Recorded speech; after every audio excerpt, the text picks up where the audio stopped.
ప్రజలందరి మధ్యలో అనేక కలహాలు, వ్యత్యాసాలు, అవిధేయత ఉన్నాయి. ప్రేమలేనితనము, గర్విష్ఠులుగా, మూర్ఖులుగా, తాము కేవలం ఇంతలో కనబడి అంతలో మాయమయ్యే వారమని ప్రజలు తెలుసుకోకుండా ఉన్నారు. అటువంటి వారి మధ్యలో దావీదు తనను కీడు నుండి, దుష్టుడి నుండి తప్పించే దేవునిపై ఏకాగ్రతను నిలపడం మానలేదు. ఆయన్ను స్తుతించడం మానలేదు.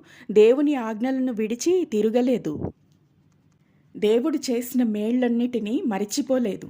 తను ముందుకే సాగిపోయాడు.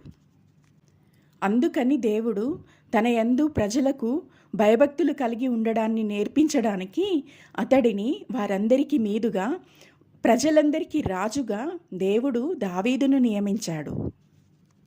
తన పట్ల నమ్మకత్వాన్ని కోల్పోని బిడ్డలను దేవుడు ప్రజలందరికీ మంచి మాదిరిగా ఏర్పాటు చేసి వారిని నియమిస్తాడు.